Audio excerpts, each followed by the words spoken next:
Hey, some stuff you should know about this V-Build. It's the very first thing I ever did at the YouTube space in Toronto. Myself and Jacob went down there and just used whatever equipment they had. Probably too much of it. We guesstimated around $20,000 or so worth of equipment between mics, lights, cameras, and everything. And shot something with my friend Steve, who's on youtube.com/snowball. It's just a V-Build. It's conversational. It's been edited a whole lot, mostly because there were 3 cameras running, so I got a little bit kooky with the edits, did some switching, did some multicam, split screens, did some really dumb stuff that made me laugh. Anyway, this was a very experimental shoot. It's the very first thing I ever did at the YouTube space. Check it out, have fun. Bear in mind, the memory card on the microphone ran out at one point, so about 47 minutes into this, the audio is going to switch to the much more echoey, low-quality camera audio. Sorry. Anyway, it was a cool learning experience, so check out the end result. Ladies and gentlemen, hello. Welcome to a V-Build we're going to be doing here at the YouTube Space Toronto. I'm joined by Steve Saylor. Hi. Hi. What do you do on YouTube? I do a series called Blind Gamer, where I am legally blind and I play video games very badly. And so it's very entertaining just to watch me fail, and I fail a lot. And I figured he does video games, and I'm going to squat in his room at Com Bravo. Yes. So why don't we do something here at the YouTube space? We're going to V-Build us some video game blocks. I got some Halo Mega Blocks, and the first set, it's going to be these old-timey Halo old-timey Halo Mega Blocks. Now these 3 sets kind of suck. They turn into dumb things, right? Really? You're going to be building these. Okay. But you're not going to build the dumb builds. Okay. You're going to do the hidden build, where you put the 3 together. You're going to build the jetpack thingy that, what's his name, did, the booster frame. Okay. So I don't actually know what the instructions are like in here, but I believe if you just pour everything out, the instructions will tell you like how to build the booster frame. Okay. From all this stuff. All right. The second set we're going to do, the booster frame. But the new booster frame. So this booster frame comes with Spartan Fred, and it's from the newer generation of Mega Blocks. That's from the older generation of Mega Blocks. And so basically we're going to build the same thing, just in 2 generations, and we're going to chat while we do it. So here we go. Okay. So what you do is you just rip everything open. Do you care about how the box, like... No! Then I'm going to stab it. I think that CN Tower might... Did it work? It totally worked. It didn't really... I was about to say that CN Tower might die. There literally is a hole in the middle. Before you got that thing open. Have you built Mega Blocks before? Not since I was a kid. Mostly just the Lego stuff. That's kind of what I build. And honestly, it's my favorite thing to do, kind of like as a pastime. Those Mega Blocks are from an older generation. You might notice they feel a little squishier, a little softer. Yeah, they kind of are. Their fit and finish might not be quite Lego tight. Okay. Mega Blocks moved their brick production primarily to Canada a couple years ago. Sure. And when they did that, their brick production quality went up. And that always gave me a little shot of pride. You know? Oh, well, that's good. So I will apologize up front, essentially, mostly because I have to see things really closely. So if it looks weird where I'm reading instructions really close to my face, or I'm having to build something really close to my face, don't think I'm just like I'm doing it because I want to smell things. I've had actually. It's all right. Like usually, I smell my plastic stuff anyway. Like you crack one of these bags open, you just go like, and then don't do that. Although I do like the smell of like anything I open from Apple.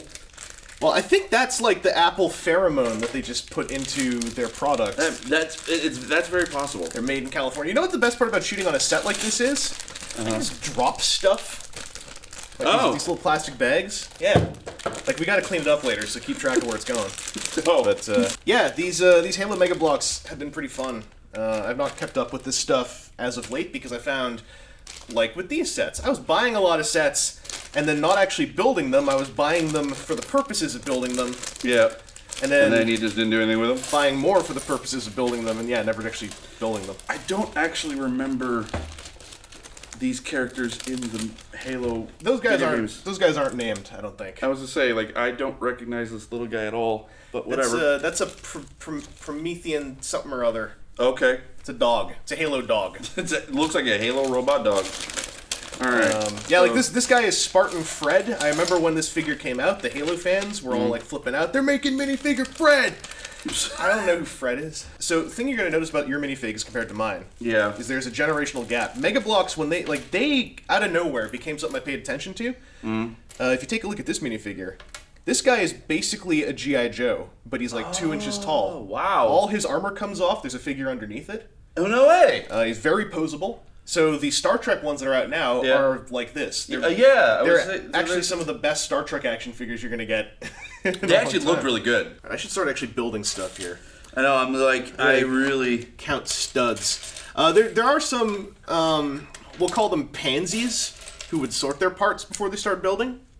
No, I just totally just start. I don't even care if I mess up. I should make use of this table space. Like, there's a decent amount of table space here. I need to keep it close just so I can actually see things.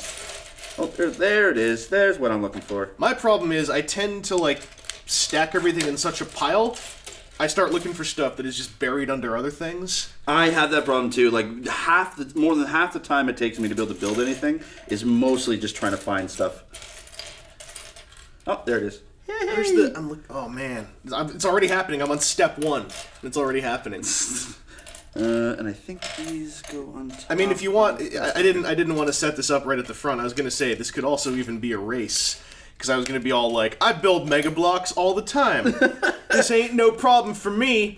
Except that I can't find anything. Okay, here we go. So far, I'm doing okay. All right, so I think I've finished step 1. That's good. Over on Blind Gamer. Yes, sir. My personal favorite vid of yours I've watched is 2 blind guys, 1 bomb. Oh, I love that. That is probably right now my favorite video that I've done. So how that came together, it was I work with another blind guy. It's funny. I'm the graphic designer and I'm blind. I work at a radio station. I'm a graphic designer for the station, and the other blind guy that works for the station is an audio engineer. So he basically it's the thing that you would need sort of vision the most. We do well, and he actually has less vision than I do.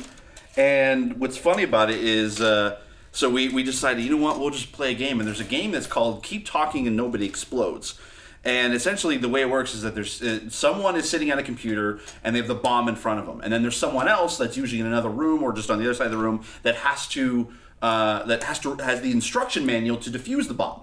And what's great about it is that it's all about communication. It's about it's very co-op, so you have fun with your friends to try to disarm this bomb, and you have 5 minutes to do it. But what I thought would be funnier is if it was 2 blind guys trying to defuse a bomb. And so we just did that, and we didn't care that if we blew up several times, but we just did it. It was awesome. And you did better than some folks I've seen play that game with, full sight. Yeah, it was weird. We did not expect that we were actually going to do well, and we did. There's 2 versions. There's 2 episodes of that. There's part 1 and part 2 where we just swap places, and we both actually defused the bomb. Both times, and I was like, oh, all right. Yay! I felt like, I think I mentioned this to you before, it felt almost like, I think it was the time you diffused it, like you guys almost had like just a really solid focus, like you guys got over the shock value of the game. Oh, totally. Really fast. Once, and the way we were shot it is, I think we did like 2 or 3 times, and I think like those, we didn't like do several times in between that, just sort of cut for, to keep the video short. It basically it just like, that's how long it took us to be able to do it, so I think maybe each video was like maybe 15, 20 minutes before we actually defused the bomb. Yeah, no, it was really fun to watch. It was great. I watched that while building a table. You did? Yeah. Oh. I distinctly recall. Oh. Helped keep my head together because the table, turns out, building an IKEA table can be very frustrating. Yeah, it kind of is.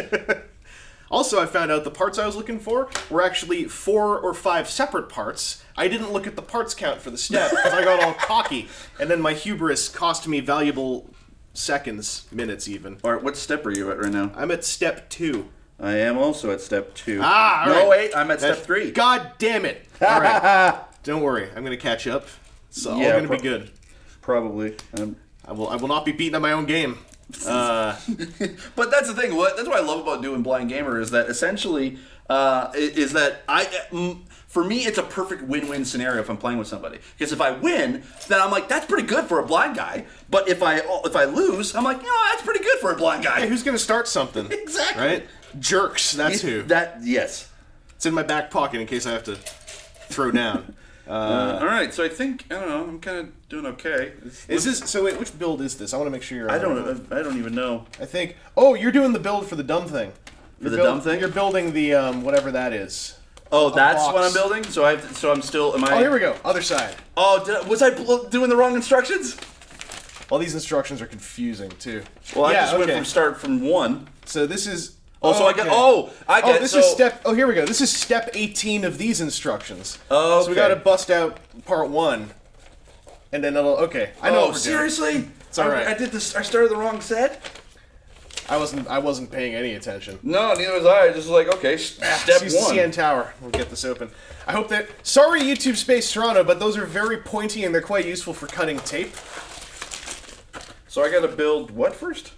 Oh, the 97131. Yep, I got that one here. Oh. Can you swear on this channel? Can I swear on this channel?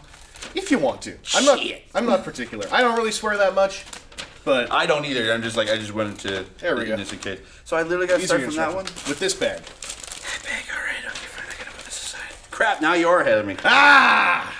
I don't know where my next part is. Did you know there's a whole bunch of like lingo? Most of the AFOLs used for this stuff.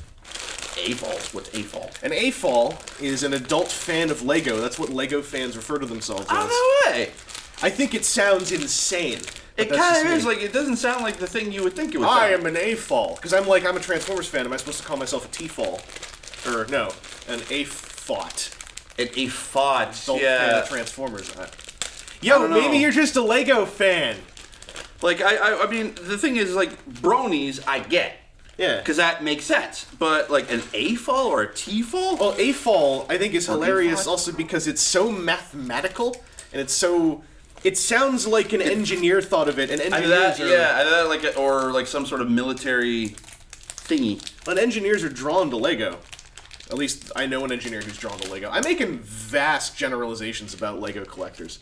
No, I mean, I know a few people who are not engineers, but they're kind of... They studied for it and stuff like that, so it's like it's very common. I mean, I also just tend to make vast generalizations about Lego collectors too. Oh. I actually have a friend of mine. She loves Lego. Like she has like a whole display of minifigs sitting in her house, and she actually even made like an Etsy store where she was building Lego versions of Star Trek TNG characters. Well, if she's watching, number one, thank you. But number two, I want to know if she's able to do that thing where people can feel up the bags to know what's inside the bags on the minifigs. Because I know people who can do that. I cannot. I don't know if she does. I didn't even think about that. I think she just likes collecting for the sake of collecting. I don't think she specifically is like looking for other figures. Because there are a lot of people, and I've tried it, who do like bag groping. It's called the crinkle crinkle because it's basically you stand in an aisle and you try not to look like you're there for children, but you're standing in a Toys R Us or something in a toy section, just like. I am learning so much. I did not even know that was a thing. And you're trying to feel whether or not, like, you can feel a skirt piece, you can feel a certain piece with that one minifigure you want. Is that Buzz Lightyear's wings? And you look like a maniac because I've tried doing it a few times. That is crazy. Like if you can't crinkle feel bags without like a wingman, you get self-conscious so fast because you're just like I'm the weirdo standing in the middle of the aisle just crinkling bags. Do you actually have like I know at some collectors they actually have like the Lego separator thingy. Do you use those at all or no? They are necessary on bigger Lego builds. Right. But also because bigger Lego builds come with them, so I have like 20 of those things. Oh. You can build little sunflowers with them. It's kind of fun. What's the biggest build you've done? Biggest one I've done is Benny's spaceship. But I have the Sea Cow and I have a modular set, and those are both bigger. I just haven't built them yet. So is the Benny spaceship? Is that like from the Lego movie, or is that just like an actual like Lego build? It's the Lego movie line of Lego is what got me back into Lego. Me too. So 100%. I tried to go completist on it for a bit, and now it's starting to go out of print, and there's still a few I haven't picked up. And I'm trying to not think about that because I don't want to just buy them. Yeah, my favorite build actually that I've done, and I did a video of it, but I actually got taken down because I used a song or one of the Back to the Future songs. I don't use songs anymore. Yeah, neither do I. I don't even hear music anymore. Yeah, and so damn pieces. So it was the Back to the Future DeLorean. It was one of the Lego ideas. Yes, I've got a V-build up for that one. Yeah, on this channel. I had a blast making that. I can't get these things out. Let me see. I have like no nails to do this. Oh my god. Okay, it is insane. Okay, you know what? I'm gonna lever this off for you. Thanks.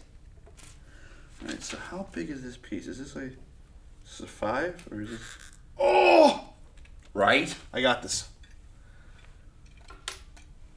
So I was all like, we're not gonna do anything physically risky here. It's all gonna be fine. Here you go. Thanks. So Mega Bloks has got a lot of video game brands. Like they've got Halo, they got Call of Duty, yes. which are Mega Bloks Call of Duty are the best G.I. Joe toys in years. That's the best way to describe them. Yeah, I agree. They've got Destiny now. Oh, do they? Yeah, those are new. They've got Assassin's Creed, and they've got other things. Those are the video game licenses. Yeah. As someone with a gaming channel, and thus someone who I'm just going to treat as an expert on the topic, what video game license would you like to see Mega Bloks hit up? That's a tough one because I could go with my personal favorite, which would be Red Dead Redemption. But I'd probably say that's a tough one. Like bearing in mind, you're going to get a little micro action figure, and then basically a playset or a vehicle for it. Yeah, so I'm trying to think. What's one I actually just played recently?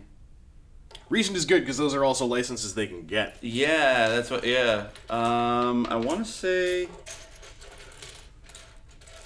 No, I'm thinking I'm trying to think of if they've done these already before. I could tell you. I'd say probably Uncharted. They have not got Uncharted. No? Uncharted, I think, would really fit in. Having seen their Assassin's Creed stuff. Yeah, that'd be fantastic. Like that would be doable. Uncharted has got the set pieces they could do. Like Call of Duty, they've basically done sets for set pieces. Oh yeah. So like they have, as a result, they also have one of my favorite minifigures, which is the assault rifle astronaut. But they've got like the space station from that Call of Duty that had the space station in it. Yeah. That's cool. Anytime Call of Duty has just had a big dumb set piece, they've at least I think tried to do a set. What am I supposed to do here? I think they want me to. That's what that is. Okay. They want me to jam this peg into like a divot in the bottom of the tile. I don't think that's going to work. Jam the square peg into a round hole. Jam the divot into the tile. Okay, that is a weird piece. By the way, as per the video title, this is the most expensive production value on a V-build ever. Yes, it is. Just speaking of equipment, YouTube Space, I did the Unlock the Space thing that they do here at the YouTube Space, so that I could use their equipment, and they're very generous with what they let you play with here. Yeah. We've got a stupid amount of setup. We've got 3 cameras running, a Zoom H6 with 2 wireless lavs, a shotgun mic and the mic on the H6, plus scratch audio on these cameras. We've got Kino flow lights off the ceiling. 1, 2, 3, 4, 5, 6, 7, 8, 9 lights. No, 10. No, 9. And we're in a set. Yeah. As well. That's crazy. To shoot a V-build. Right? I would implore you, if you are someone who tends to watch, or not watch the V-builds, but listen to them, at least take a glance at the screen every now and then. Yeah. Drink in some of this... You never know what you're going to see. Some of this stupid budget. Well, there's some sort of... I have no idea. What's the next step here? Like, what... Okay, I think... where is that damn piece? It's so small. How is this ever supposed to go in here? I love that is sort of like... That's the thing that always happens. Like, where the hell is this piece? This is not right. There's no way that this fits. Of course, they were in the bag that they were open the whole time. I'll get these bags out of your way.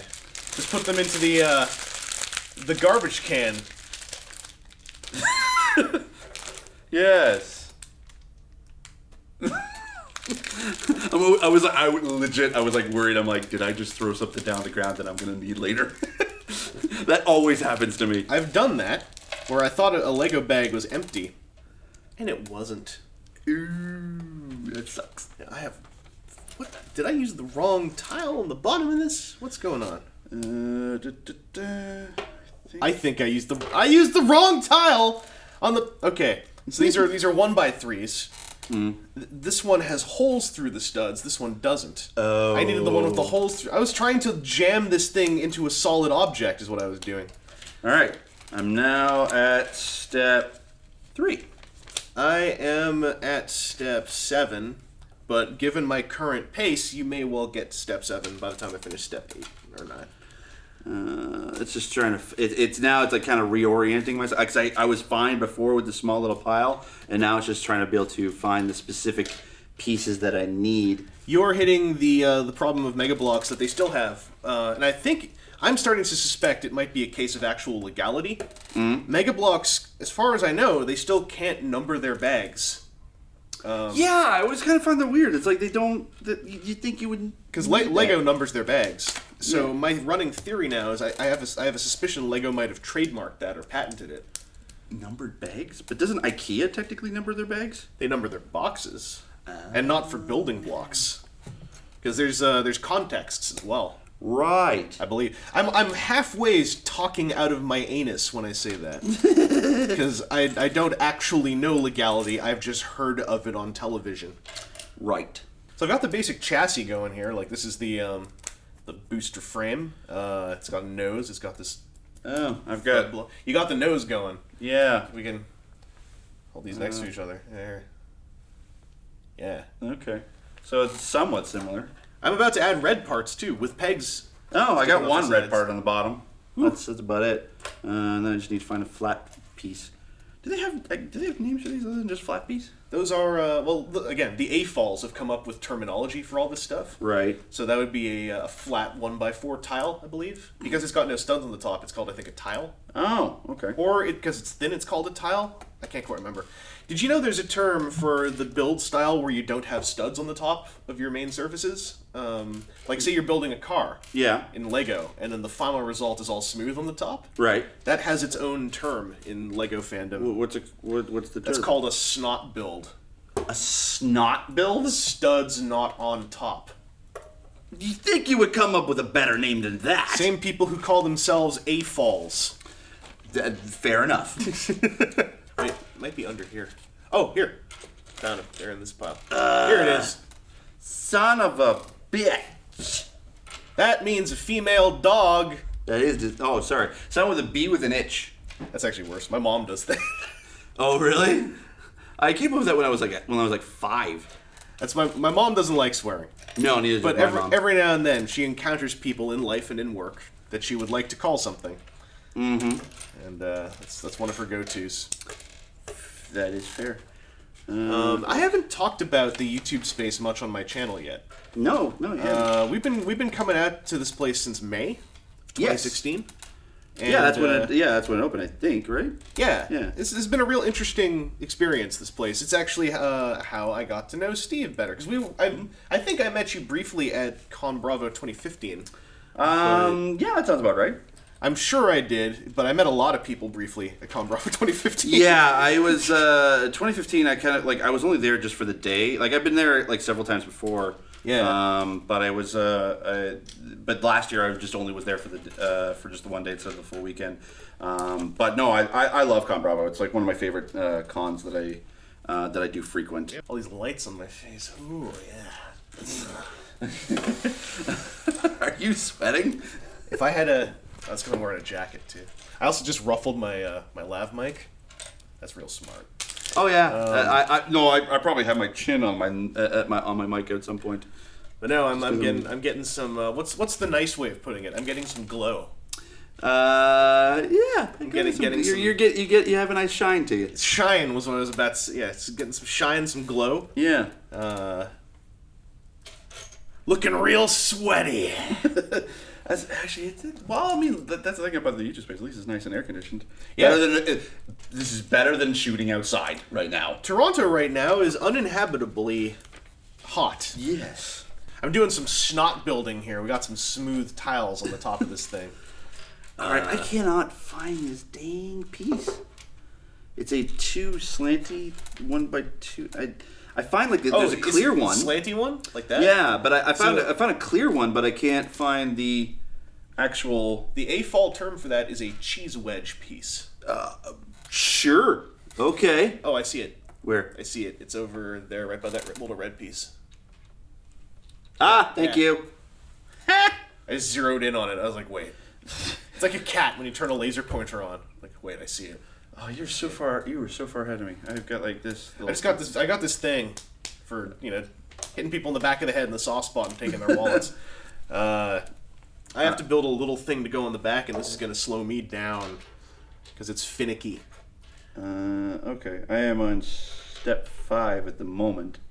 I'm on step 20. Son of a... But I had a bunch of small steps. Oh, okay. Yeah, I have had quite a few big steps. I need a. Oh, here we go. Found it. It's a funny looking flux capacitor piece. Our stage director and filmographic technician is a big fan of the Back to the Future films. Oh, me too. I love Back to the Future. He loves them. He's Although over there on camera B right now. It's weird because I don't really like 2 that much. I like the first half of 2. The only one that I think I still really like is 2 because it gets so ridiculously dark, kind of out of nowhere. The problem I have with 2, I mean, the first half is great because he's seeing the future and setting up the plot or whatever. But the last half, it's just a rehash. And it's almost like different camera angles of the first movie. Yeah, and I'm like, I've seen this. I know what's going to happen. And it's like, why show me this? I mean, my standing is Back to the Future 1 is the best. Back to the Future 3, I like the second best, and Back to the Future 2 is my third favorite. That bit where they redo the first movie in the second one, as long as I think about it with my child mind, like the one when I first saw it, when I was a little kid, if I just go into little kid mode, I think it's the coolest, most magical thing ever. If I think about it with my adult brain, then yes, it starts to crumple a little. Well, I mean, it's not like I can't turn my imagination on or like turn my sense of it's asking a lot off. though. Like it's asking a lot. Like I can turn my brain real like dumb. Like, I regularly watch the live action Transformers movies. And can enjoy them. I don't think I've actually seen them since I saw them in theaters. I generally haven't either, except for the fourth one. I have a guided tour of the fourth one I like to give people. Oh, I have not seen the fourth one actually. Oh, well, let me let me walk you through it. Yeah, I've been told that my guided tour makes it a lot more bearable, just in general. The only thing I remember is just from the trailer. I think it's a Transformer. Yeah, Mark Wahlberg. That's our boy. I mean, it had the premise actually seemed like it was a neat idea. The premise of a lot of them seem alright. It's actually one of the things I had to stop doing as a vaunted Transformers fan for many years. Vaunted, is that the word I want? As a no-life Transformers fan for many years, I had to get myself out of the mentality of wanting to speculate about bits and pieces of those films. Right. Because that was the recipe for disappointment. Now I just kind of take them as they are. But that second movie, when we didn't know what they were quite yet. Oh, me and my podcast, we went nuts with that one. I remember, there is a recording of our thoughts on, I think, the first one when it came out. I think that was like one of the first movie reviews we did on our podcast. This Week in Geek at thisweekingeek.net. Subscribe. Yeah, I mean, well, I'm not on it anymore, but it's still fun. Don't subscribe. No, it's my buddy Mike. Subscribe. It's my buddy Mike the Birdman Dodd. He still runs it, but that was our first movie review. Was the first Transformers, and I remember at the time we actually did like it, but then it wasn't until later that we decided like. No, it's not as good. Isn't it weird to think back, because especially given the cultural identity of those films now, that period before we took for granted that they existed, where people it's actually hard to remember now, but we are actually about to hit the 10-year anniversary of that film series. Really? Because the first one debuted in 2007. We are actually at the 10-year anniversary of information about those films. You know what's even crazier? What? The Matrix came out 17 years ago. Yeah, that was crazy to me, and then I rewatched a part of it. Yeah. And I was like, no, I can kind of see the glaze on this one. Oh no, I love The Matrix. Matrix is my all-time favorite movie. Mostly just because it actually is what got me into radio. Really? Yeah, because it was a period of time when I really loved The Matrix, and they came out with the Matrix Online game. Oh man, I never got to play that, but I loved the ideas in that game. It was such a cool game, and I actually got into the beta version of that.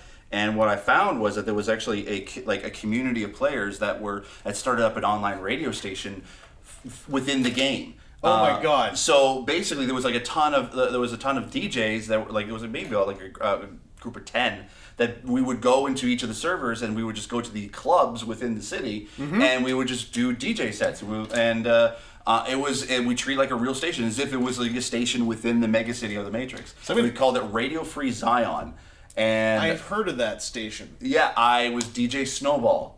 Okay, I'm going to tell you something real freaky now. Okay. So, one of the reasons I didn't play that game is I was playing another MMO called City of Heroes. I remember City of Heroes. It's my first MMO, the first time I ever role-played in an MMO as well. Yep. It kind of ruined other MMOs for me because I loved the setting of City of Heroes. Sure. One of the first times I ever performed anything online was I joined a internet radio station called the Cape Radio. Yes. Which ran out of City of Heroes. Yes, I remember that. And that is kind of that connected me to DJ Enigma, who's one of the primary reasons why I make anything. I think I remember the name DJ Enigma for sure. So did Cape Radio get absorbed into MMO radio? No, Cape Radio is still its own thing. Oh, it is its own thing. Oh, that's good. Because I got brought into MMO radio, which is like kind of the encompassing station for all of MMOs, so like everything from City of Heroes to World of Warcraft to EverQuest at the time, and the Matrix, and that I do remember playing City of Heroes quite a bit. And I couldn't get past really a lot of it. I don't know, it just didn't really hit me as much as I wanted to. But it was still a lot of fun to just be a part of that community, and that's what that. And because of doing Radio Free Zion that I was like, okay, radio is definitely the thing for me, because I my first shift on air was like this giant server party, and I was streaming for 3,000 people. And in 2005, 2006, streaming for 3,000 people, that's like getting 1 million views on a YouTube. That's terrifying. It is. It was like, that was my first shift ever doing anything online, ever. And I caught the bug, and I was like, yes, no, this is what I want to do. Yeah, we kept more modest listenership because we were also based primarily just out of one server on City of Heroes. Oh yeah, which was the Virtue server, the roleplay server. Right. Yeah, we were on all servers for that one. Yeah, we were very focused on just being in the Virtue community, and Virtue still has at least a Facebook group going. Oh, do they? I have a lot of good memories of Virtue. A lot of my original, just a lot of the first creative ideas I had came out of Virtue. From all that stuff. I learned a lot about how role-playing works in Virtue. And I kind of, once that all closed up, I realized a lot of what I liked about role-playing was hinged on the fact that it was in the Virtue server. So I kind of retired from MMOs and role-playing after the game closed up. Yeah, I retired. couldn't get into it anywhere else. I retired shortly after when I was actually going to school, just because I just didn't have time. But it was a period of my life that actually I look back fondly. And I love that. It was such a blast to do. No, my time with City of Heroes is one of the most important experiences creatively that I ever went through. Mm-hmm. And still think fondly. I'm still real salty at NCSoft. Oh, me too. For the way that all went down. Yeah. I also put this peg in the wrong way. I got to get it out of here. I'm trying to find this one more piece. What? Almost dropped something. Didn't quite. That would have been bad. I'm looking for this black piece, and unfortunately, the table that I'm doing this on is black. Doesn't help very much. No, not at all. Does not help a blind guy out. I can't believe that you were on the similar MMO-driven internet radio path. Yeah, that's crazy. I didn't even know those things existed until I started playing the game, and then when I got brought on, that's when I found out about all the other radio stations that kind of spawned just within the game. And I don't know if it was maybe the Radio Free Zion is what created the whole radio station within an MMO thing, but it was it was just a ton of fun to do.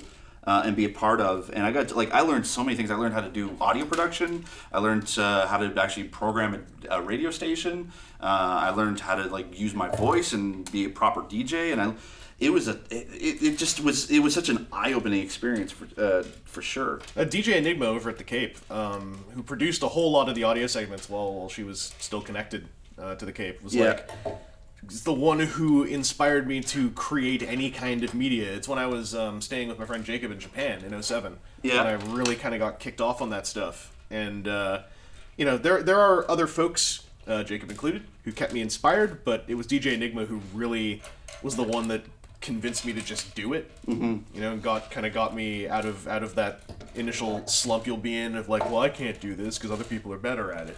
For sure. And Enigma's the one who kind of told me like, well, you have a good voice and you should just do it, so do it. And so I was like, all right. Yeah, there was a guy that was like that too at MO. Like I was doing okay with audio production. Then there was a guy that was brought on. He was just a fan. He was like an audio producer for a radio station, and that's what I was like. Oh, that's gonna be cool. And then like just hearing his stuff, it just made me want to do better, and like not necessarily be better than him, but just I was like, I need to step up my game in order to build it. Like, cause I want to sound just as cool as him. And it was like that's how I learned just kind of the proper way to be able to edit audio. And like in layering different files and sound effects to be able to create a specific effect, that kind of thing. It was a ton of fun. And you know, I usually say Toronto is like the smallest giant city. It is literally the smallest giant city. Do you know how crazy you sound when you try to tell someone? I got started doing media stuff because I was in an internet radio station connected to an MMO. That's why I'm like, I always start off with like, if it wasn't for the Matrix, that wouldn't have gotten me into radio. Because I can never say if it wasn't for online video games, this would have got me into radio. Because that just seems very off. But like, yeah, no, it is crazy. Also on this thing, I had put these little round dome toppers on the top of these canisters. Turns out that the flat dome toppers had to go on top of the canisters. And the round dome toppers went on top of the bigger canisters I just built. That's the story of my life. Whoops. Putting the wrong toppers on my canisters. I am seriously like, I cannot find this piece. I have a phallus built, and I'm very proud of it. What are you looking for? I need to find another piece that looks like that. All right, so a 1x2 fat. A 1x2 fat. I have 3. I need one more, and I don't know where it is. I have a ton of ones. Like these guys. All right, we're still good for time. Yeah? We know what we're doing. Okay, good. Yeah, we're down here at the YouTube space where you get a scheduled block of time. It's a very generous scheduled block of time. So myself and my super magic, hyper professional production operator, technical artistry assistant, coordinator manager spent That's a while. a very long job title. Yeah, it's union. You know. Oh, right, of course. We're spending a long time just playing with the lights, playing with all the stuff they have here, and I'm really glad we did. Like, there are so many toys in this space to play with as far as camera things. Like I said, we are running a ridiculous setup here, just because we can, basically. I want to use this space. The worst thing to do here would be to shoot a toy review, because I would be using a tiny amount of table space. No one would be on camera, and there'd be very little about it that would be different than what I could do at home. Here, like with a V-build, there's actually space to sit down, set up 2 tables, have them covered with cameras, have 500 lights running, and and have like a bar over there and a couch over there that we're not actually going to use, but they're over there just in case. I do appreciate you having me on. This is a total blast. I've been wanting to do a few more collabs with people, so this is great. Yeah, I mean, like I can't speak for everyone. I just felt like it felt to me like, at least for me, I was starting to get this weird gun shy feeling of like, oh, what should I do to do my first thing at the YouTube space? And I was like, I really just want to do anything. Yeah. So, no, it's cool. This might not be the last time. This might just be the first time we do a V-build like this with someone else on, just sort of gabbing. It's a pseudo podcast with a massively over budget video component. The saddle that you build on this version is all a rocker, so it can roll back and forth a little bit. Oh, cool. Get some varied positioning. Perfect. The piece that I literally just took off is the piece that I need next. I'm starting to feel like I'm getting frightened because I've just been building the center block of this thing. Yeah. And I'm like, when do I get to the wings or whatever? I think there's wings. Yeah. There's wings? There's going to be wings on this version. I can go for some wings. I got no problem with wings. I think I just... A piece literally just popped up right in my face, and I think I dropped it, and I don't know where it went. And it's a carpet. We've got our senior PA manager grip, best boy, working on the scene here, trying to figure out where it might be. I'm sorry. It's alright, that's what we have this huge crew for. Oh, of course I was using the wrong piece, I think. No, I was using the right piece. It's just, it's a very finicky spot. I found it. Oh, you did? Hey! Thank you. Yeah, we know what we're doing here. Yeah, this is very weird. It's like it's a square hole trying to fit a circle peg, and it just doesn't sit well on the end. I mean, it does, but it's just like it doesn't go flat. Oh, there it is. I just needed to push harder. That's right. That's what you need to do, kids. Push harder. Another story of my life. Just push harder. I see what. Now I'm beginning to see what the engineering of how this works. That's part of the draw of brick building in general. Is you see the inner workings of the thing you're building before you mess around with it. Yeah. Have you ever thought about doing like the Lego idea stuff, like trying to build something of your own and then submitting it to possibly getting it made? So I thought about it, and I actually have bought a lot of bricks with the idea of so there's what that practice is called, like building something without instructions. Yeah. It's called mocking, MOCing. Oh. Capital MOC. I actually don't know what that stands for, and most of the AFOLs I talk to cannot tell me what it stands for. Okay. It's one of those abbreviations where just everyone uses it. Yeah. Which I think are the most frightening abbreviations. So I've tried mocking, and I discovered something about myself. Okay. I suck at mocking. Oh, you do? Yeah, I cannot think outside of a box with Lego for some reason. Like the whole story of the Lego movie. Yes. Right? Is, you shouldn't use instructions. You should just think freely with your mind. It turns out I can't do that. I need instructions. I'm an Emmett. I'm an early movie Emmett. I guess I shouldn't be disappointed, because I should have just expected it. I had thought that thing was going to end up being like 3 sort of component contained I thought so builds too, that they would essentially just kind of snap together. Yeah. But no, it doesn't do that at all. That's why that era of Mega Bloks is over. And we're into the better era now. Right. The good Canadian-made era. No, where? True North. Strong and free. As far as Lego, now Lego got their own licenses. Yes. And the draw of Lego over a Mega Bloks is the builds. Like Lego has by far the superior builds as far as like imaginativeness For sure. and just doing cool things. Yep. From your kind of more outside perspective on this, like if I was going to say, we're gonna have your favorite IP. Like I don't know what IP you like. Uncharted. Yeah. Would you be more interested in seeing Uncharted with creative brick builds or Uncharted with better little action figures backed in? I think creative brick builds. Okay. I mean, the action figures are fine, but I can't but you can just get minifigs of those. But being able to build a set, another thing I want to build, I want to do is the Doctor Who TARDIS build. Oh yes. Because they just came out with that, and I was like, and I like that because it's a full blown set, and the vehicles are okay. I like vehicles, but nothing like an actual when you're building a figure of something. Yeah. What about you? I am a figure guy. Yeah. I found. Yeah, I've in the couple years where I was refocused on Lego, I'm kind of drifting away again. Also because I just have so much unbuilt stuff. Sure. I found I enjoy building Lego, but I have more fun keeping Mega Bloks, I guess is the way I could put it. Because a Lego build, eventually when it's done, to me the most fun part was building it. Oh yeah. So once I'm done building it, I don't know what to do with it. Yeah, I have a bookshelf at home that I put my Lego builds on top of. Because even as a kid, when I was building stuff, I never built stuff to kind of tear it down again and rebuild it. Yeah.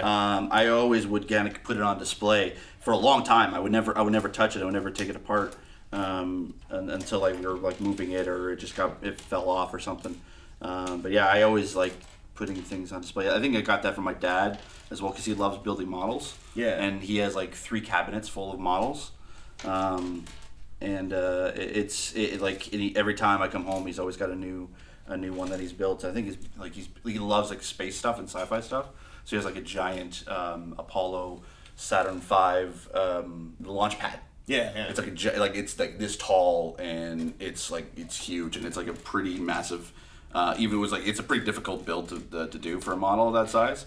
But he just loves it because he did it always as a kid. Yeah, the assembly part I find really fun. Mm-hmm. And I think, especially now that I own so much Lego and I built a bunch of it, and I started just putting it on a shelf. Yeah. But I'm getting tired of looking at it on a shelf. And so I started asking around, like, what do you Lego people do with Lego once you want to put it away? Yeah. And I'm adopting some of those habits, which is often just put it into Ziploc bags with the instructions. Okay. But I'm also starting to hit the point of, like, I think I don't really want to keep a lot of it. I just wanted to build it. Sure. And then I start feeling guilty because, of course, the stated play pattern of Lego is build it, rip it down, and build it into something new. Right. Or build it, rip it down, then build it again.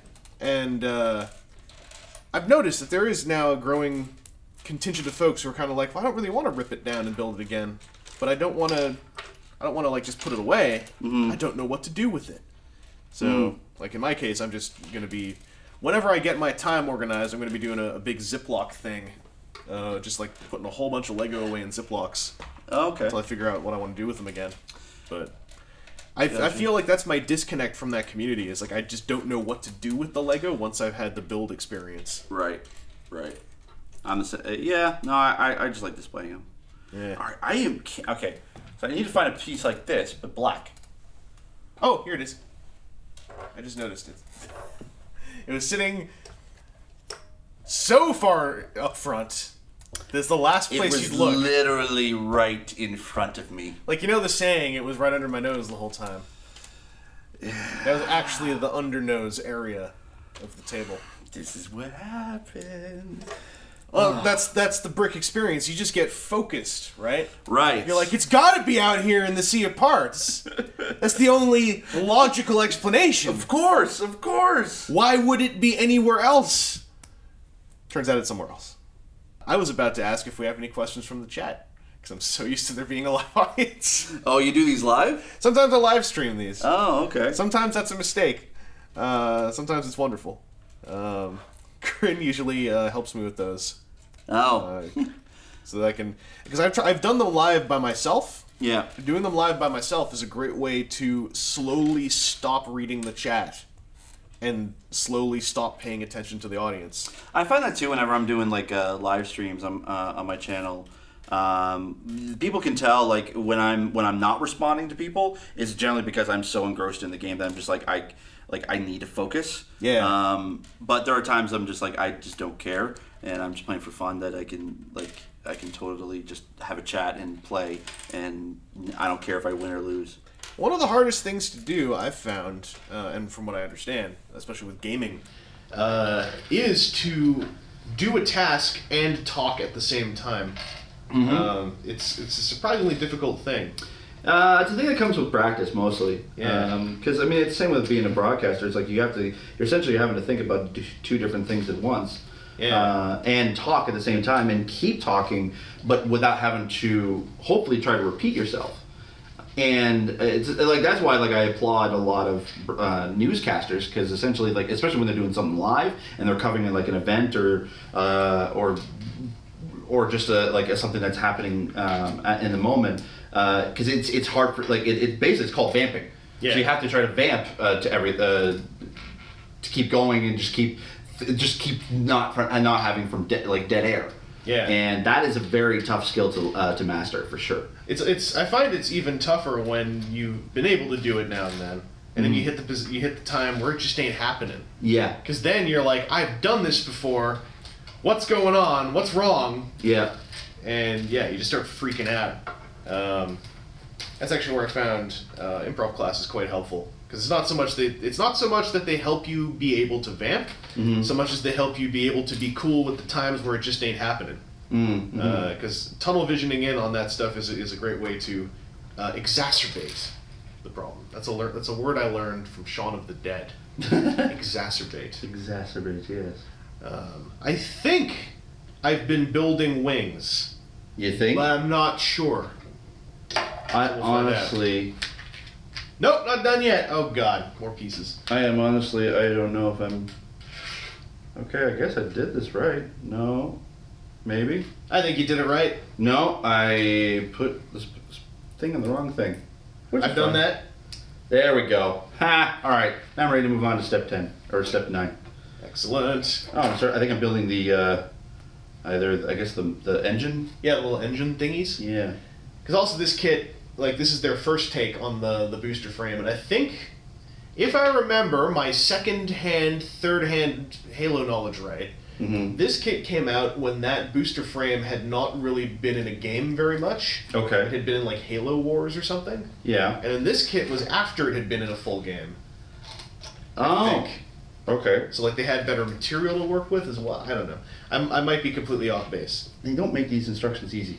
No, there is an art to brick instructions. Lego's good at it, but even Lego sometimes I find falters where their colors they use, and especially the ink colors in the print, can just be so close. Like especially if you have, say, a dark brown and a black and a dark gray, the instructions do not make it very easy to tell what color is being asked for. Right. And then if it's a huge build, you might not realize you used the wrong piece until you're like 50 steps in. And it's like, oh, that tiny piece buried inside the pirate ship was supposed to be brown, not black. I'm not digging that out. Yeah. There's just going to be a weird color patch on this one. Yeah, just like that's why I feel bad. Like I have a buddy of mine who's, or a few buddies of mine who are colorblind, and it's hard for them to be able to do stuff like that. Well, I mean, even on the gaming end, colorblindness is still something that I think a lot of developers and companies are trying to learn how to account for. Yeah, I mean, and that's the thing too. Like a lot of people sort of ask like, how do I feel about sort of just like video game developers and are they adapting to people with disabilities, whether it's visual or just physical? And I don't like. It's not that I feel like there's a problem with that per se, but I will say that it's something that I think that a lot of developers kind of overlook. Yeah.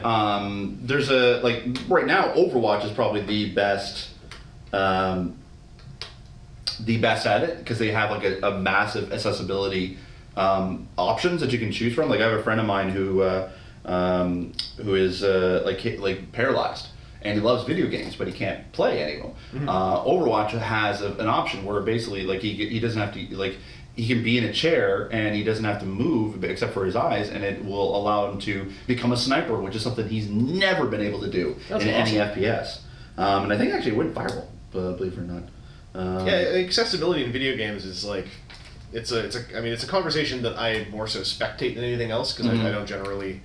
I'm fortunate in that even things like 3D effects, like when they try to do 3D displays and stuff, like that stuff doesn't really give me motion sickness. Back in City of Heroes, there was a whole power set with visual effects that would give people with motion sickness or epilepsy really bad reactions because it was so. There was like pulsing white shapes. And it really messed with a lot of people to the point where they were like, "Could you please not use those buffs on my character?" Because they give you your character this pulsing thing, and they're like, I can't look at the monitor for like 3 minutes until that buff goes away. Right. Because I'm gonna like throw up if I look at that. Yeah, I don't actually get motion sick a lot. I mean, it's just detail of stuff that I can't really see that well and play well with, and my eye-hand coordination is horrible. But it's like so I know that there are other gamers that are have far less vision than I do, and I feel bad for them. But that's why I'm glad I have the vision that I do have, so that I can at least be able to enjoy the games. Not maybe as well as other people, but it's something that I am grateful for, and I do appreciate it. Like actually, I had there was this one massive troll that essentially tried to say, he said like, oh, you're not really blind. You can see. I know you go to the movies. I know you take photographs and you do video stuff. So why are you using being blind as a publicity stunt to just try to get you more views? I'm like, it's not a publicity stunt. I am legitimately blind, and I took that actually as an idea to do like a proper like educational video. So I created like a blind gamer FAQ. And I called it like basically, are you really blind? And I just basically explained what my vision is and what I can actually see and what I can't see. And it helped to kind of clear that up for a lot of people. And then to the point where pretty much every blind gamer episode I put out, I always annotate that as that like whenever because I always start off with, hi, I'm Steve, I'm blind, and I'm about to play X. Yeah. And so whenever I say, hi, I'm Steve, I'm blind, there's always annotation there. Are you really blind? And so these people can know right off the bat. Well, I remember the first time I learned of legal blindness versus cinematic blindness. Right. What you'd call it storytelling blindness. Full blindness. Yes. It was quite a learning experience for me. Like I have a friend whose mother is legally blind, who I think has every now and then gone through similar things in real life. Yeah. Where it's like people can see that you're able to see something, and then when you are not able to, say, get out of the way of something, or you bump into them. Yeah. These, as people do, they start getting loud. Yes. And it's like they don't understand that there is legal blindness that is not necessarily 100% blindness. Yeah, and that's the thing too. Like the CNIB, which is the Canadian National Institute for the Blind, they came out with an ad campaign a couple of years ago, and it still rings true because they say that 9 out of the 10 people that they help have some vision. It's not like everyone who says they're blind is completely blind and can't see anything. There is definitely different degrees of blindness, and it just depends on what you have and what accommodations you need to do it. Like I generally have to be very close to see things, so I have to have like a certain seat in the movie theater that I like to, so I can see everything. I generally can't go to concerts that much because I have to be up close to the front row as possible. So and there are some drawbacks. Anytime I work on a computer, you can kind of see when I'm doing this is that I have to be close in order to be able to see anything. And that's a bit of an issue sometimes, but I just learned to adapt. That was the thing. I as a kid that I was bullied a lot, mostly because I was an albino and I was also blind. And so I kept calling me a bunch of different names, and so what I decided to do was just kind of to adapt to it was I just come up with my own name. It's like, if you're going to call me something, call me this. And so I call myself Snowball. And I've had that nickname up until right just past high school. There's even people in high school that only know me as Snowball. They could barely remember what my actual name is. And so then you can drop that on them later on in life. It's like, oh yeah, no, it's remember my name. Yeah, I love doing that because I ran into a friend of mine a couple of years ago, and she completely forgot that my name was Steve, and it was just, it was kind of funny. And I'm like, oh yeah, no, it's like I'm fine with people calling me like Snowball still, which a lot of people from my podcast still do because that's how I went by, but. It's just funny that. That just shows what I can adapt to. Yeah. And I think that's probably my greatest sort of attribute and strength is that I'm able to adapt to things better than most because I have had to accommodate for a lot more things. Well, I think it's also just it's the time we live in where I think a lot more people are learning a lot more of the subtleties of life in general. Mm-hmm. I think a lot of miscommunicated and through that, just meanness and anger comes from having to learn that the world doesn't really work like a cartoon the way that it might seem like it works. No. If you don't get past what it is you were brought up on. Right. Easy example, people who don't realize that there's a gray zone in legal blindness. It's a gradient. It's not a... And there is the way that at least in Canada legal blindness works is that it's generally the easiest way to describe it is that it's 20 by 200, and normal vision and perfect vision is 20/20, which means that if you're looking at something that's 20 feet away, it looks like it's 20 feet away. My vision is 2200, so if something that's 20 feet away to me looks like it's 200 feet away. We're in a room with a lot of cameras. I can't see really any cameras in front of me. It's just I just don't see any detail. I can see this camera. I can barely see this. I have no idea where the other camera is. Yeah. And that's just that I just adapt to it. Yeah, I overheard you describing your own site that way on Friday night at the happy hour we were at. Oh yes, yeah. And I thought that was a really cool way to put it. Yeah, it's easier because people understand what 20/20 sort of is. Yeah. And that's considered legally blind. So I'm right on the edge. If I was 2100, then I would not be considered legally blind. I'd be visually disabled for sure, but I wouldn't be legally blind. Mm-hmm. And there's a whole other government sort of thing when you're a certain there's certain benefits you'll get if you're legally blind compared to just visually disabled, and I won't get into that because that's a whole bureaucracy kind of thing. Yeah. So. Thanks for the bureaucracy, everybody. Yeah. All right, I'm back to trying to find that exact same piece again. I've got a sticker placement that they don't show the sticker on the thing, so I don't know which way it's supposed to go. Oh, you're already at the sticker phase? I don't know if yours has stickers. I didn't see any You're stickers. better off if it doesn't. Mega Bloks stickers, not very good. No?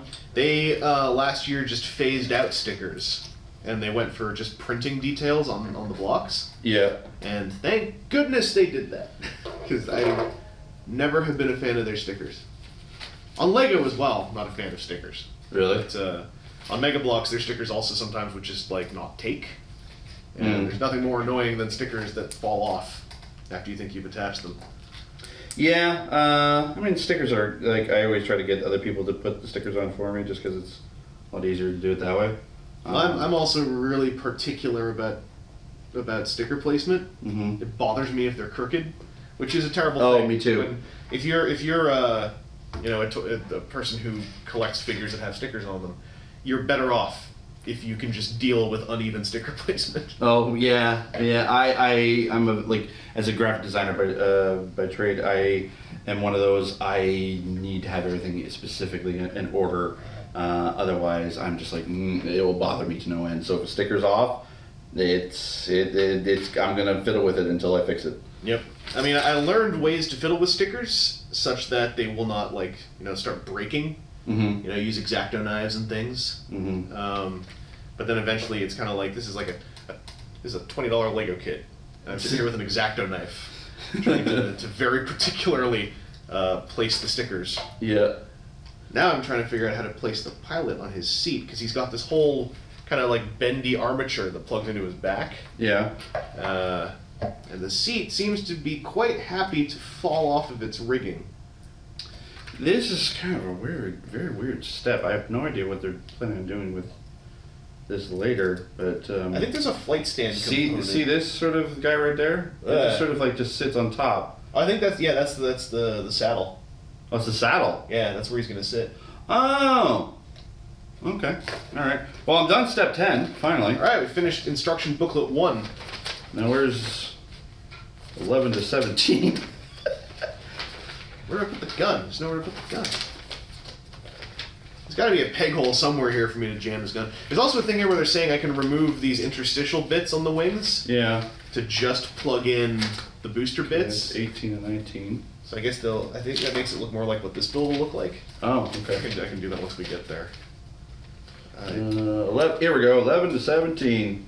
Fantastic. Alright, so we're back to building these little turret and jet engine thingies. I can give you a hand with that stuff. So That's been the easiest step so far, is building these guys. Look ahead then. I'll get that gun together for you. Sure. I don't know, like here's 18 to 22. I don't know if you wanted to. I'll have to flip through that. Yeah, unless it needs like specific.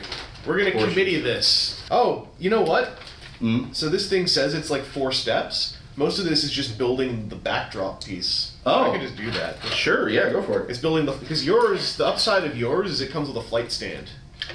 Mine does not. The orange thing here.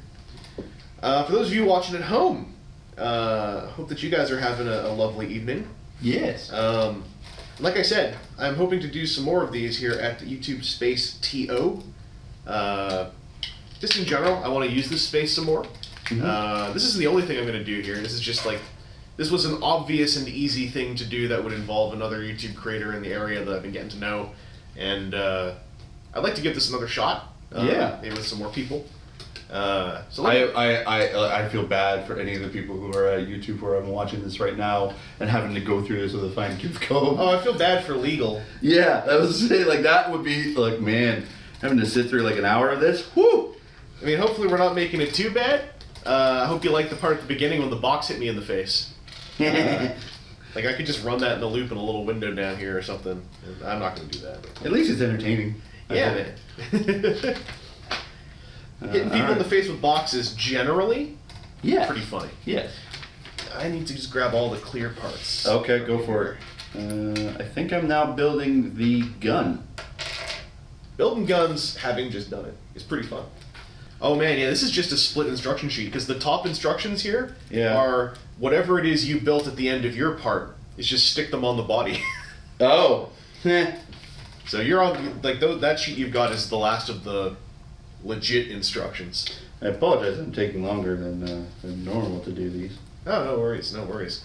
While we're here, any other ideas any of you viewers out there have for stuff you'd like to see shot in a studio space that has to do with toys, let me know. I'm trying to brainstorm them up. But is there anything you'd like to see with toys? It can't be like dangerous. I can't burn toys in here yet. What about like a robot chicken style?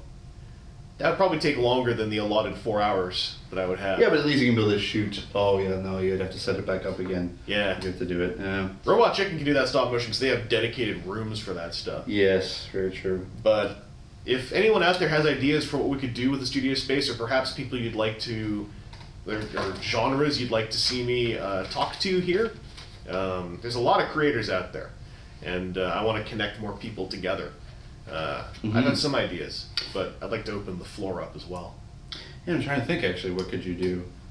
Yeah, I had an idea for Nerf guns, but it didn't go much farther than I could get shot in the face with Nerf darts for an hour. Do they have a slow-mo camera here? They do. I've got various different ways to say warning. Warning, attention, advertencia, Achtung, Waarschuwing, Advertenza, Varoitus. That's in Cyrillic, I can't read that. Adversel, Attensal, Adversel. I have no idea what you're saying. Adversel is in here twice. One of these just says Varning. Varning? It's the word warning, but with a V instead of a W. Is it German? No, that's Achtung. Oh. But it is right next to Achtung. Maybe that's their little joke. Wait, so the U2 album Achtung Baby is literally warning baby? Not so much warning, but like, hey! You know, stand at attention, pay attention. Seriously? Yeah. I did not know that. Achtung is one of those attention words. Really nice metallic green on this guy, actually. I haven't seen this nice and metallic on the new figures yet. Oh, those old ball joints. Am I doing this right? So sticky. That's a lot of guns. Holy crap. Yeah. I thought these were all the guns here. No. I'll collect your guns over here. Okay. Oh, okay. Oh my wait. god, there's more guns. There's so many guns! Yes, there are. 1, 2, 3, 4, 5, 6 large weapons and 2 pistols. There's 8 guns total for a medic and a guy riding this thing. And a dog. Whatever the dog is up to. I'm not messing with the Promethean dog. Yeah. Kind of sucks. I'm spoiled. It kind of does look pretty bad. I'm very much spoiled by the armor system minifigures. I am so hoping I'm doing this right. I really cannot tell. I believe.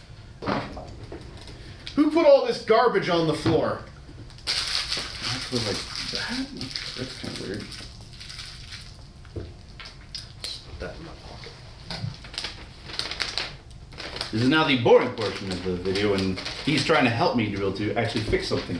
Don't worry, this is why I limit V-Build kit sizes to 200-something pieces tops. I once built a thing that was much larger than this. Mm-hmm. Took like an hour and a half, and it was live streamed, and it was too long. Oh, okay. The way I would I think politely call it. I think just like this. Yeah.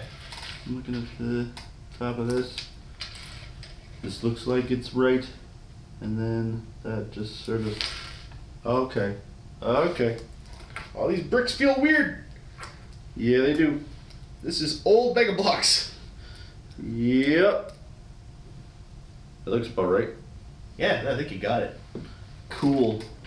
Oh, this dang step with these small little pieces. I think we got to do that step again. Do we? Yeah, we do. Yeah, down here for this one. Okay. And I'll get the wing built. Oh, you got to do this. Oh, it is repeating. Yeah. Okay. And I just realized I was placing. Well, things there's one of those guys. I don't know what there is. I didn't get a look at that thing. What time is it? Oi, it's already. We're good. Actually, I'm kind of wondering, like, could you do like a live stream here? I am still trying to figure that out. The YouTube space does have. They have a number of restrictions based on your numbers. Oh, yeah. I said numbers twice. But those restrictions are more about live audiences specifically. It's like having an actual audience here, which I don't think would ever work. Having a live studio audience for building Lego. Well, no, I mean like not necessarily just live, but like to stream it. Yeah, to stream. Like I wonder if they have that capability. That's what I'm wondering too, because I would love to stream out of here because this setup is gorgeous. Mm-hmm. I apologize that I'm slowing you down. You're not slowing me down. My general ineptitude is slowing me down more. That's a cool display. Yeah. Oh, that's a display. Oh, that's funky. That's really cool. Kind of bummed out this one didn't come with anything to stand it on. It has to fly it around. I didn't know that. Like I thought that they would just come with like a piece, like a plastic piece that you can just sort of stand on. I know you could build it. Yeah, That's pretty neat. Okay. one of my life goals is just get a whole ton of clear Lego bricks to build a flight stand for just general use. Mm. But then I'd have to go on Bricklink and order parts and How much are they? single Lego pieces. It varies, but generally, like the equation people I think tend to use is 10 cents per piece. Right. So it's not expensive. It's just complicated. Uh-oh. What's up? Did I build this? Oh, shoot. Yeah, I attached it to the wrong spot. I just gotta swivel it around. No. It literally is. Like this is supposed to be on top, Oh! and I did not do it on top. I did it the exact same way the other way. I know that feeling. Yeah. It's alright. This is literally the... The last little bit. I apologize. Oh, no, everybody. wait. There's one other thing. I can do this other thing. There's one other very simple thing. Because there's two pieces here. That... Oh, no, I didn't drop it. Like, people think that they're watching a V-build that's like, maybe, whatever length it is they're seeing. They have no idea this was actually like 3 or 4 hours long. Okay. Joke is alright. it wasn't 3 or 4 hours long. Is there like another, like, triangle piece? It's supposed to go on top of that. Let's see. It's this guy. Yeah, another one of these things. Yeah. I don't see it. I don't see it either. Now, old Mega Bloks had one other problem. Sometimes They would not come with the right piece? they would not come with all the pieces needed. I know, okay. Eh. Eh. Eh. Okay, it's supposed to. Eh. Then I think we're done. Basically done, yeah. Like, So which guy goes in the? You know what I could do? Let's take a piece off because this is the top side, right? We'll have Right. the top side filled out. And then what I can do is I can just take another one off the bottom of this one, Okay. so it's symmetrical. There, now it's symmetrical. There are literally too many guns for this. For these three figures. I have a feeling all those extra guns might be how that little piece got left out. Probably. I'll put all this together over there. This green guy I think is supposed to ride it. Yeah. So Not the white guy. he's a medic. He doesn't get to ride the cool flying space bike. Screw him. Yeah. Oh, he stayed on the table. That's pretty good. Good work, medic. All right, maybe you do get to ride the cool thing later. Yeah, maybe. And then he's got like a little dog sidekick. Why do you need a dog? Why? Is it like a bomb sniffing dog? Like literally? So I think the dog is an enemy in the game. Is it? I don't even remember the dog in the game. It's a Promethean, so it's from like Halo 4? I don't think I played Halo 4. Yeah, That might be it. That's where they introduced the Prometheans, I think. No. But here, we got these two things. I don't know if... Oh yeah, yours looks way better than mine. So this is the little one, this is the big one. And then I can make the big one look like that, because you can take this piece off, according to the I like the fact that it's like it does look very similar to this one. It's just that that one has just more pieces and is a much better build. Oh, here we go. I think this just goes in here, yeah. This, So you know what this looks like? you can have this like shrunken in. Oh, For, like, okay, I guess for yeah. when they aren't extended out. That's cool. You know what this kind of looks like? Like a land speeder from Star Wars? Yeah. Well, this thing looks like an X-Wing to me. Yeah, that looks more like an X-Wing. This one just like kind of does. It's like a combination of an X-Wing and a land speeder. I mean, this also just speaks to this is how far Mega Bloks has come in just like a couple of years. For sure. Like- and that's the Canadian version? This is the Canadian-made bricks. Canadian-made Like, you bricks. feel this one. Like, it just feels good. Oh, dang. Yeah, you're right. It feels nice, smooth, and also like there's a lot more detail into it too. Yeah, like this one suffers from this weird idea they had of like we're gonna have this be a Build-A-Figure style thing spread over 3 kits. Except you look at the builds, right, for these 3 little kits. Yeah. It's 3 nothings, right? Yeah, it So- kind of does look like that. Like now, I'm glad that we went with the larger build. Yeah. Because those nothing builds, I think. They're not worth anything. Yeah, and this thing, if anything, suffers for having to also make up these little nondescript piles of parts. Yeah, because I mean, like, what is this? It has a name on the box, but I don't remember what it. Oh wait, here. UNC or UNSC Command and Control Console. Yeah, here, it's a console. Why would you want to build a console? Because if you're the sad kid who can only afford one of these rather than the 3. Thing is, when I bought these, they were on rollback at Walmart for $2 a box. So whatever, Really? That's a hanger deck. This is so not a hanger deck. And then this is a Forerunner terminal. Sorry, not Promethean, Forerunners. So that's supposed to be an alien. See that's okay. That's a cool Because name, it's but got like, all the orange on the bottom. yeah, but like hanger deck and control, like who wants to build It's that? just it's bummer This is scenery. a cooler build. Bummer scenery or frigging speeder bike. Yeah. Right? Look. You broke it. Nope, didn't break anything. What? I can't. What did you say? I can't hear you. This is why we can't have nice things, Chris. The Skype conversation, the Skype connection's getting kind of fuzzy. I can't- Sorry, we're going through a tunnel. Steve, where are you? Well, Steve, thanks for coming out. No, thanks for having me. This was fun. I apologize. I was slow. I normally am. This normally doesn't happen, and all those clever innuendo excuses. Yeah, usually it's fast, hard, Yes. and passionate. Yes. But This was was also, slow, meticulous, and a lot of thought went into it. And then we dropped the thing. And then we dropped We it. had to pick it up. Yeah. We dropped the ball, we picked it back up again, and then eventually we landed on the end zone. Yeah, we had the 2-minute rule, so we could still eat it. Yeah, It's fine. Now we crossed a lot of metaphors there. This also was a test run for me, just to see like what it's like filming with 2 people building things side by side in this space. So now I also have a better metric in my head.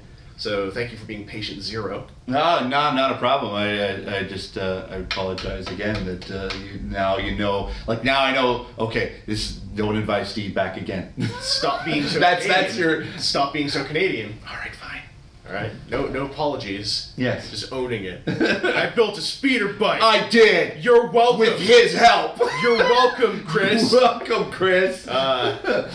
So we're gonna try this again at some point. I don't know when I'm gonna try it again. Like basically, this space you can book it like once a month, but it's very higgledy-piggledy the way I threw this together because it was just last week where I was like, "Hey, Steve, you want to come down to space?" Sure. That's literally how the conversation went. Well, yeah, it was a loud party. So, Yes. Yeah.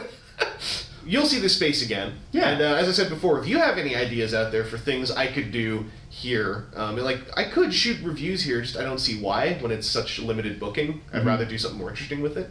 So shoot me some of your ideas. I don't know if I'll use them, but shoot them at me anyway. And thanks for watching. We'll catch you later. Check out Steve on his channel. YouTube.com/snowball. Really? Yeah. You got Snowball. Yeah. Like- Signed up November 2005. SNOWBALL. I hate you. I couldn't get normal evangelist for mine. Some guy in Andorra sat on it because he got on YouTube 3 months before I did. I got on YouTube, I think 6 or 7 months after they started. I think they started March 2005, and I started November 2005. So check out Steve on his channel name. He could probably sell to somebody because it's like a base word. Probably could. YouTube.com/snowball. Check out Blind Gamer. Definitely check out the 2 Blind Guys, 1 Bomb Yes. two-parter. That's super worth checking out. And we'll catch you later. Did you tell him to do that? Yes. God dang it. Old-timey Halo Mega Bloks.